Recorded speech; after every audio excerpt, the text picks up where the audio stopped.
From Michigan Public, this is It's Just Politics. I'm Zoe Clark. And I'm Rick Pluta. Have you ever heard a political speech that's just really moved you? And then wondered who actually wrote it? And what's that job really like? On today's show, Zoe, you sat down with a former longtime speechwriter for Gretchen Whitmer. I did. His name is Chai Karve. He just left the governor's office after writing for her for 5 years. And I started just by asking him what it was like to write for Whitmer. Excellent. It was a great job.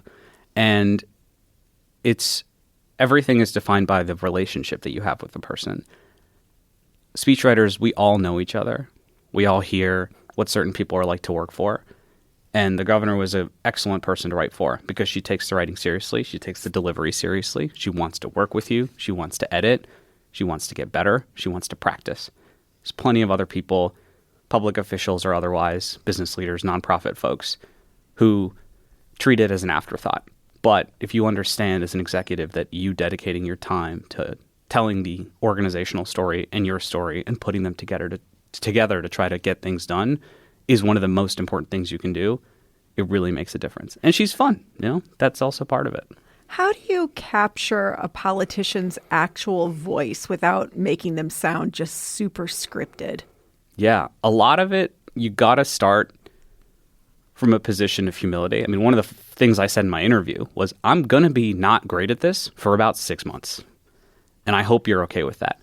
But I promise I have the mechanical skills to learn your voice, and eventually I will get it, and I will get better and better. And that process is really fun. But you can't go in thinking you're going to get it. I mean, it's just, whenever you think about it this way, when you have a friend that you've had for many, many years, you kind of finish each other's sentences, right? You have the same jokes. Maybe you have the same thoughts. You can tell what they're going to order from a menu when they pick up a menu at a restaurant. You know how they think. It's really that. If you know how somebody thinks, you can kind of understand how they speak, because it's not necessarily mimicking. It's like, oh, how would this person react to this? And then you can fine tune and make it sound voicey in a perfect way. But really, the structure itself, the way that they make the argument, has to be unique to them. And then you have to know their library of stories, which, of course, when you form a great friendship with somebody, you know when you and your best friend go meet a third person. When they start a story, we've all done that thing. Oh, tell the story of the time that you blank, right? I'm kind of doing that with the governor of like, oh, this topic is coming up at this event. Oh, I know just the story for this. You should tell the story of the time that you blank. And it's just developing that friendship in a professional sense, but really knowing another person and then trying to write in their voice. How do you do that, right? Because this isn't necessarily a friendship. This is a principle. You've Correct. written for many different folks. How do you go about creating that intimacy, I guess? Thankfully, if you're writing for somebody that's not new, they've said a lot already. So you have to study them like a character. You do. You have to listen to their interviews. The governor had done interviews and had given big speeches when I interviewed for the job. And even while on the job, I never stopped listening to every interview she did. I would just always be up to date on the latest stuff and go, oh, did she say something like new? Did she say a new story in the interview she did with Zoe on Michigan Public the other week? Okay, I have to listen to that, internalize it, because I have no idea when it could come in handy. So just not ever stopping studying your principles is important. And if you're starting with them, ideally, it's on some sort of a campaign, or they're new and they need to develop their voice and they spend a lot of time with you and they get the stories out. So being the first one is very important. I was not the governor's first speechwriter. Somebody else did that. That would have been harder. But coming in second, having a body of work to look at and learn from is a lot simpler.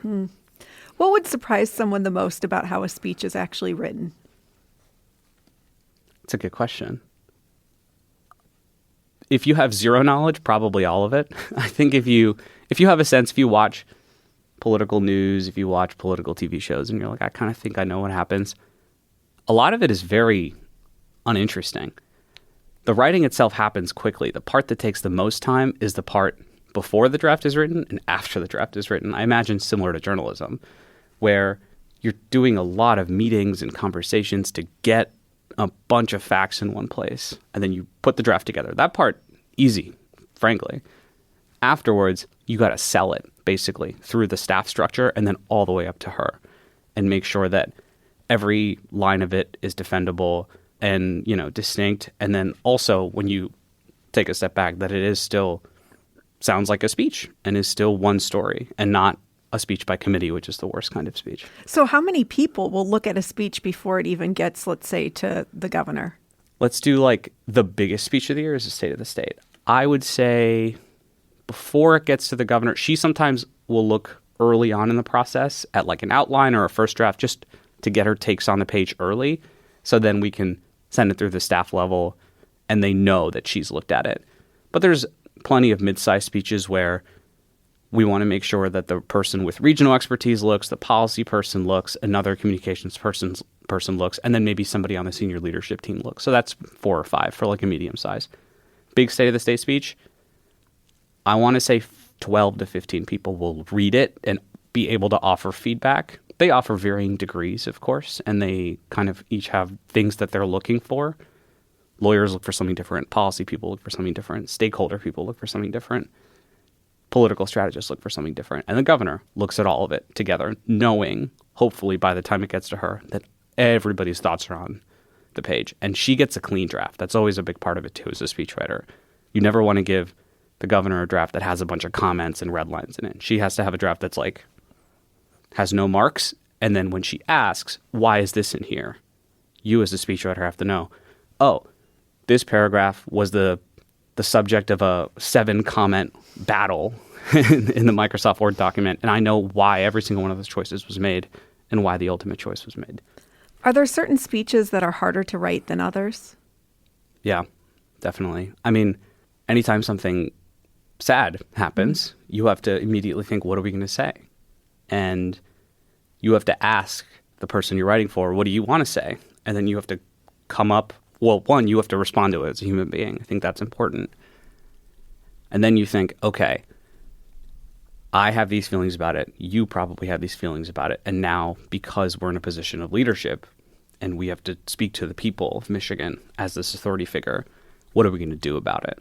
So anytime something sad happened in the state, you would kind of switch into that mode of like, oh God, we have to respond. We have to say something. And those are always really hard to write. Eulogies, speeches after a natural disaster, after a shooting, those are the hardest to write. You have to get it right. You know people are going to pay attention, and you know that people have a lot of expectations in that moment, and you cannot get it wrong. We're speaking with Chai Karve, former speechwriter for 5 years for Governor Gretchen Whitmer. Let's talk a little bit about voters. How do you decide what themes will resonate with voters? What will actually mean something? Yeah. It has to be any good piece of communication, especially long form speech, written content, has to be something that only the person delivering it or writing it or in whose voice it is could have done in a way that only they could have done. That's the best speech. And the closer you get to that standard, the better it's going to be. And one thing that when I read speeches from friends of mine, or sometimes in my new capacity where I read speeches from people who aren't in politics, they're almost afraid to bring themselves into it too much. They feel a speech just in their head implies a level of formality, but it's actually the complete opposite.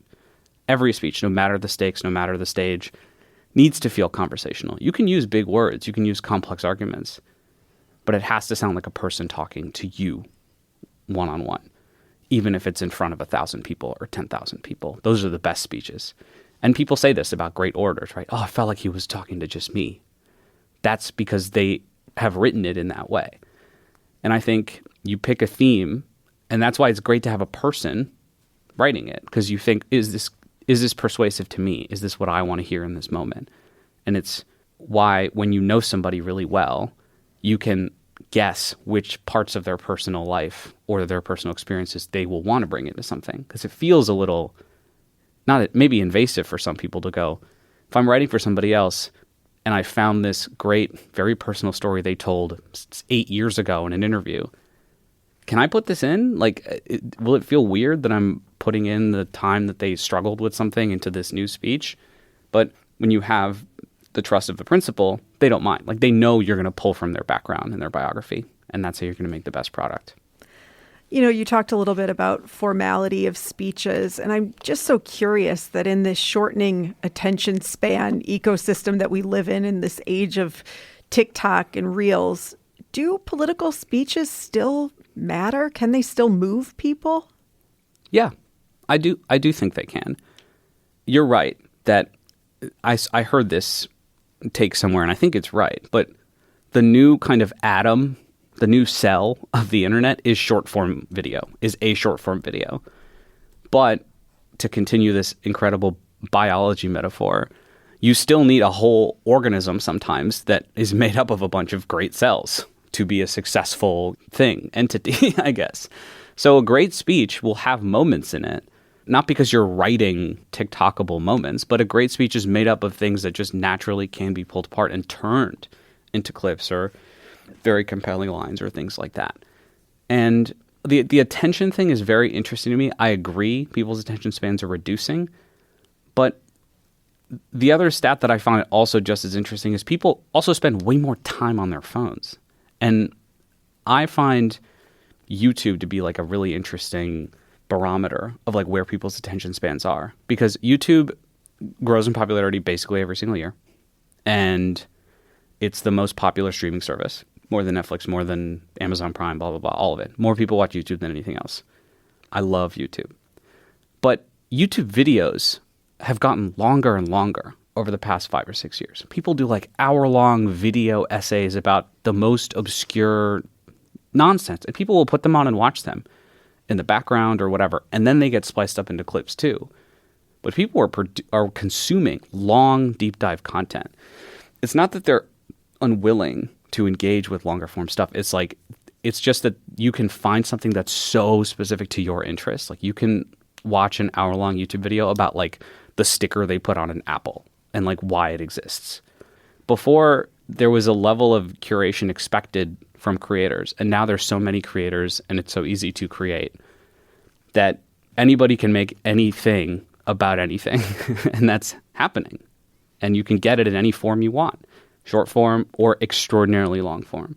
So I think speeches will still always have their place. I think the atmosphere of a rally, the moment where like you really connect with another human being watching them speak to you is on some level kind of primal, and maybe it goes away at some point, but it's not for the next several decades, I think.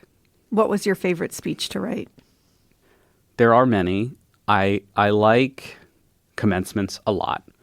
Commencements are great because you don't really have an agenda other than make this special day feel really special. That's it. That's all you have to do. And be warm and funny and hopefully share like a little bit of wisdom. But really the core mission is make the special day feel special. And we did a bunch of great ones. This year, the governor spoke at her university alma mater and then her high school alma mater. But years ago, we did a speech at the Mackinac Public High School. And the year that she spoke at that graduation on the island. Well, were there like 5 people? That's a great follow-up. No, it was a big graduating class, actually, one of their Okay. biggest in recent years. Okay. Do you want to guess how many? How many? 9.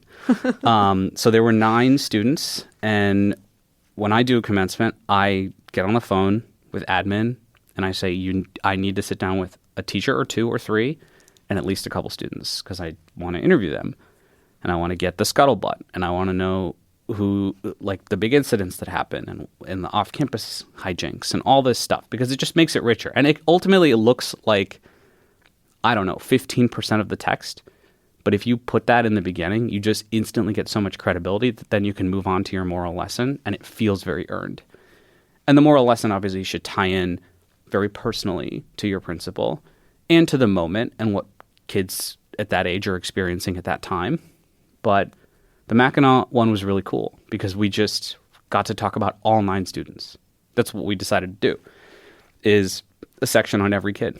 And I got a bunch of details about every student, and every single student got at least a minute and a half about what they did and what they wanted to be and their family. And then we tied it all together with this great theme about the importance of feeling seen and feeling loved in a community that the kind that they got to have, where in a good way, everybody knows about you, and in a bad way, everybody knows your business. Just such a unique speech. And I never got to see it. And somebody on our staff went, obviously, and the governor went, and somebody in the security detail went. And I asked them, like, how did it go? And they said it was really good. So I will take that. So your favorite speech is one you never got to see. Those are the best kind. Have you ever disagreed with something you had to write?